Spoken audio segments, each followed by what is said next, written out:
الحمد للہ والصلاة والسلام علی رسول اللہ وعلی آلہ وصحبہ وموالا۔ محترم بھائیو، السلام علیکم ورحمۃ اللہ وبرکاتہ۔ فقر و فاقہ جس سے ایک انسان دوچار ہو جاتا ہے، اسلام کیسے اس فقر سے ایک انسان کو نکالتا ہے اور کیسے دوسروں کے سامنے ہاتھ پھیلانے کا محتاج نہیں بناتا، اس کو آج کے درس میں ہم جانیں گے۔ دوسرے لفظوں میں ہم یہ جانیں گے کہ اسلام فقر و فاقہ کا علاج کیسے کرتا ہے۔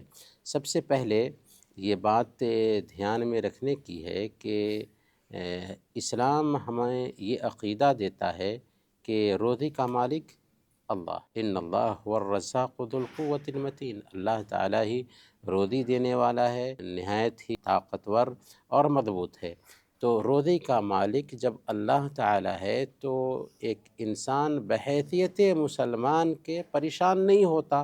وہ یہ سوچتا ہے کہ کھلانے والا رب ہے تو ہم کیوں پریشان ہو۔ اسی لیے ایک بیوہ عورت سے اس کے شوہر کے مرنے کے بعد کہا گیا کہ تمہارا شوہر اب مر گیا تو اب تم کو کون کھلائے گا پلائے گا؟ تو اس نے کہا زوجی منذ ان تزوجته عرفته اکالا وما عرفته رزاقا فلئن ذهب الاکال بقي الرزاق۔ جب سے میری شادی ہوئی میرے شوہر سے، تب سے میں نے یہی جانا کہ وہ کھانے والے ہیں، کھلانے والے نہیں، وہ روزی دینے والے نہیں، بلکہ روزی دینے والا تو اللہ تعالیٰ ہے۔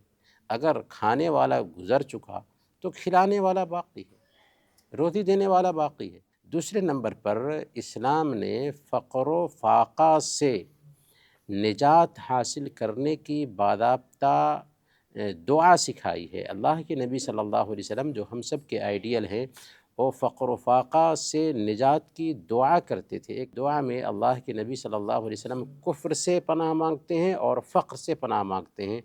آپ کی دعا ہے اللہم انی اعوذ بک من الکفر والفقر، اے اللہ میں تجھ سے کفر سے پناہ مانگتا ہوں اور فقر و فاقہ سے پناہ مانگتا ہوں۔ لقمان حکیم کا نام آپ سب نے سنا ہوگا۔ وہ اپنے بیٹے کو حلال کمائی پر ابھارتے تھے اور فقر و فاقہ سے بچنے کی تاکید کرتے تھے، اور کہتے تھے کہ ایک انسان جب دوسروں کے سامنے ہاتھ پھیلاتا ہے، مانگتا ہے، تو دین میں وہ ہلکا ہو جاتا ہے اور عقل میں بھی وہ کمزور ہو جاتا ہے اور اس کی مروت بھی جاتی رہتی ہے۔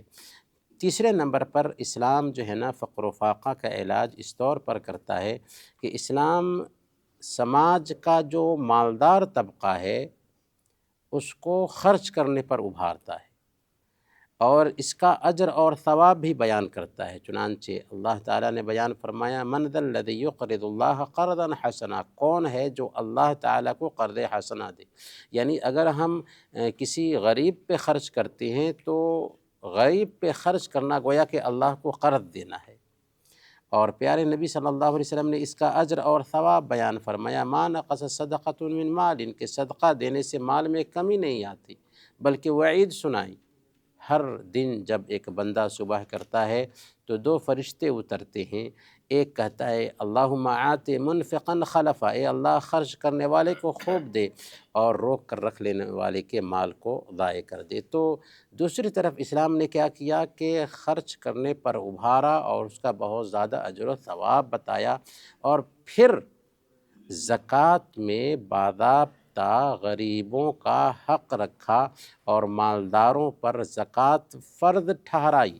اس کے مستحقین میں سے ایک فقراء اور مساکین بھی ہیں۔ اسی لیے زکوٰۃ کے نظام کو جب اسلامی خلافت کے زمانے میں صحیح طریقے سے لاگو کیا گیا تھا تو لوگ بالکل بے نیاز ہو گئے تھے اور کھوجنے سے بھی سماج میں کوئی محتاج نہیں ملتا تھا۔ زکوٰۃ لے کر کے ایک آدمی بیت المال جاتا تو بیت المال کے جو ذمہ دار ہوتے تھے زکوٰۃ جمع کرنے سے انکار کر دیتے تھے اور کہتے تھے کہ جاؤ تم کو جو ملے اس کو دے دینا، کیونکہ بیت المال میں جگہ نہیں تھی زکوٰۃ رکھنے کے لیے اور لوگ بھی بے نیاز ہو چکے تھے۔ تو یہ کیفیت کب ہوتی ہے؟ جب کہ اسلام کے اس سسٹم کو صحیح طریقے سے لاگو کیا جاتا ہے۔ چوتھے نمبر پر ہم دیکھیں کہ اسلام نے مانگنے کی مذمت بیان کی، دوسروں کے سامنے ہاتھ پھیلانے سے روکا۔ چنانچہ صحیح بخاری اور صحیح مسلم کی روایت ہے، اللہ کے نبی صلی اللہ علیہ وسلم بیان فرماتے ہیں، الید العلیٰ خیر من الید السفلیٰ، اوپر والا ہاتھ یعنی دینے والا ہاتھ نیچے والے ہاتھ یعنی مانگنے والے ہاتھ سے بہتر ہے۔ صحیح مسلم کی روایت ہے، حضرت عوف بن مالک الاشجعی رضی اللہ تعالی عنہ بیان کرتے ہیں کہ ہم لوگ ایک مرتبہ 9 آدمی تھے یا 8 آدمی تھے یا 7 آدمی تھے، اللہ کے نبی صلی اللہ علیہ وسلم نے ہم سب سے کہا الا تبایعون رسول اللہ، کیا تم لوگ اللہ کے رسول سے بیعت نہیں کرو گے؟ انہوں نے کہا کہ یا رسول اللہ ابھی تو ہم لوگوں نے آپ کے ہاتھ پر بیعت کی ہے، تو یہ بیعت کیسی ہے جو آپ ہم سے لینا چاہتے ہیں؟ تو اللہ کے نبی صلی اللہ علیہ وسلم نے ان سے کہا کہ بیعت ہم یہ لینا چاہتے ہیں کہ تم اللہ کی عبادت کرو اور اس کے ساتھ کسی کو شریک نہ ٹھہراؤ اور 5 وقت کی نمازیں قائم کرو اور اللہ کی اطاعت کرو گے۔ پھر آپ نے آہستہ سے فرمایا وَلَا تَسْأَلُ النَّاسَ شَيْئًا، اور سنو کہ تم کسی بھی انسان سے کچھ بھی نہیں مانگو گے۔ یہ تربیت کی جا رہی تھی صحابہ کرام کی۔ چنانچہ حضرت عوف بن مالک اشجعی رضی اللہ تعالیٰ عنہ کہتے ہیں کہ اس کے بعد سے ہم صحابہ کی یہ کیفیت ہو گئی تھی کہ کوئی بھی کسی سے کچھ بھی نہیں مانگتا تھا، یہاں تک کہ اس کا کوڑا اگر زمین پر گر جاتا تو خود اترتا اور اس کو اٹھا کر کے اپنی سواری پر چڑھتا تھا، کسی دوسرے سے اپنا کوڑا تک نہیں مانگتا تھا۔ تو اس سے ہمیں اس بات کا پیغام ملتا ہے کہ اسلام مانگنے سے سختی کے ساتھ منع کرتا ہے، بلکہ صحیح بخاری اور صحیح مسلم کی روایت ہے، اللہ کے نبی صلی اللہ علیہ وسلم بیان فرماتے ہیں لا تزال المسألة بأحدكم حتى يلقى الله وليس في وجهه مزعة لحم، کہ ایک انسان مانگتا رہتا ہے یہاں تک کہ کل قیامت کے دن جب وہ آئے گا تو مانگنے کی وجہ سے اس کے چہرے کے پہ گوشت کا ٹکڑا نہیں ہوگا، اس کے چہرے پہ گوشت کا ٹکڑا نہیں ہوگا، گویا کہ اس نے اپنے آپ کو اس قدر ذلیل کیا مانگ کر کے کہ اس کے چہرے سے گوشت کا ٹکڑا ختم ہو چکا ہوگا۔ تو یہ بھی سخت وعید ہے ایسے لوگوں کے لیے جو مانگتے ہیں۔ اور اللہ کے نبی صلی اللہ علیہ وسلم نے تو قاعدہ بتا دیا، سنن نبی داؤد کی روایت ہے، آپ نے کیا فرمایا من اصابته فاقة فانزلها بالناس لم تصد فاقته، جس کو فاقہ سے دوچار ہونا پڑا، جو آدمی فقر و فاقہ سے دوچار ہو گیا اور کسی انسان کے سامنے میں اپنے فاقہ کی شکایت کی تو اس کا فاقہ دور نہیں ہوگا۔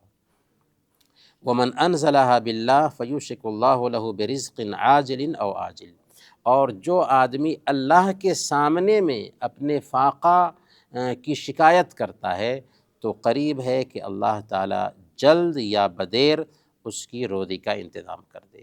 تو اگر ہم مجبوری کی کیفیت سے دوچار ہوتے ہیں تو اسلام ہمیں کیا سکھاتا ہے؟ اللہ سے اس کی شکایت کریں، اللہ تعالیٰ ہمیں نوازے گا۔ 5ویں نمبر پر ہم دیکھتے ہیں کہ اسلام ہمیں محنت کرنے پر ابھارتا ہے، کوشش کرنے پر ابھارتا ہے، دوسروں کے لقمہ پر پلنے سے منع کرتا ہے اور اس بات کی تعلیم دیتا ہے کہ ہم محنت کریں، کوشش کریں۔ اللہ کے نبی صلی اللہ علیہ وسلم صحیح بخاری کی روایت کے مطابق بیان فرماتے ہیں کہ ما اکل احد طعاما خیر من ان یاکل من عمل یدہ، سارے کھانوں میں سب سے بہتر کھانا وہ ہے جو ایک انسان اپنے ہاتھ کی کمائی سے کھاتا ہے۔ وَإِنَّ نَبِيَّ اللَّهِ داؤد كَانَ يَأْكُلُ مِنْ عَمَلِ يَدِهِ، اور اللہ کے نبی داؤد نبی بھی تھے، بادشاہ بھی تھے، اس کے باوجود بھی اپنے ہاتھ کی کمائی کھاتے تھے۔ تو اس سے پتہ یہ چلا کہ ایک نبی ہے اور بادشاہ بھی ہے، اس کے باوجود بھی ہاتھ کی کمائی کھاتا ہے، اور اللہ کے نبی صلی اللہ علیہ وسلم اس کو بیان کر رہے ہیں۔ تو یہاں پر یہ میسیج بھی ہمیں سمجھ میں آتا ہے کہ ایک انسان اپنے ہاتھ کی کمائی کھائے، اس پر اسلام ہمیں ابھارتا ہے۔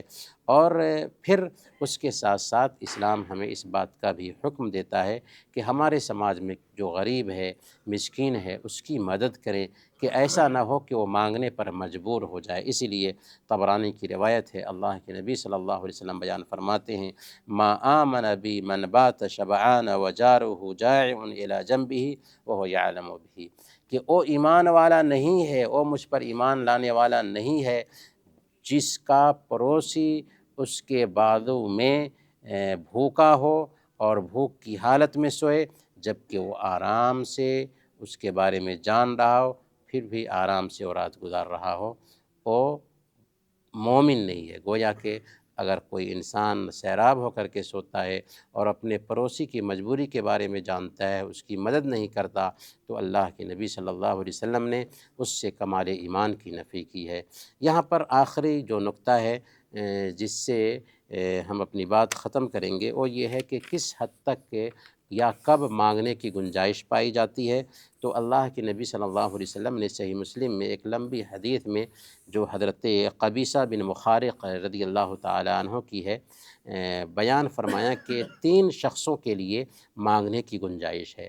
پہلا وہ شخص جو کسی کی رقم کی ادائیگی کی گارنٹی لے لیتا ہے کہ میں فلاں کی طرف سے یہ جو رقم ہے، یہ جو قرض ہے، یہ جو مال ہے، ادا کرنے کی ضمانت لیتا ہوں، تو اب اس کے لیے جائز ہے کہ وہ مانگ کر کے اس رقم کی ادائیگی کر دے۔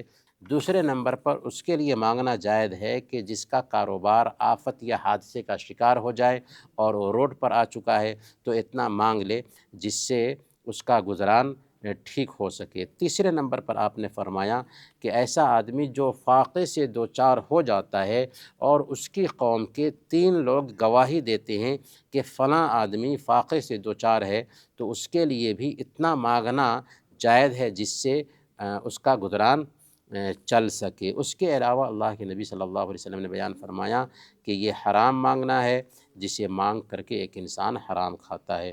تو خلاصہ یہ سمجھیں کہ اسلام دوسروں کے سامنے ہاتھ پھیلانے سے سختی کے ساتھ منع کرتا ہے، اور وہ تعلیمات دیتا ہے کہ جن تعلیمات کو اگر سامنے میں رکھا جائے تو سماج سے غریبی پورے طور پر مٹ جاتی ہے، اور اس میں سب سے پہلے نمبر پر جو چیز آتی ہے وہ ہے زکوٰۃ کا سسٹم، کہ اگر سماج میں زکوٰۃ کا سسٹم آ جائے تو اس سماج سے خود بخود غریبی مٹ جاتی ہے۔ اللہ تعالیٰ سے دعا ہے کہ اللہ تعالیٰ ہم سب کو شریعت کے مطابق چلنے اور اس پر عمل کرنے کی توفیق عطا فرمائے۔ آمین۔ وصلی اللہ علی نبینا محمد وعلی آلہ وصحبہ۔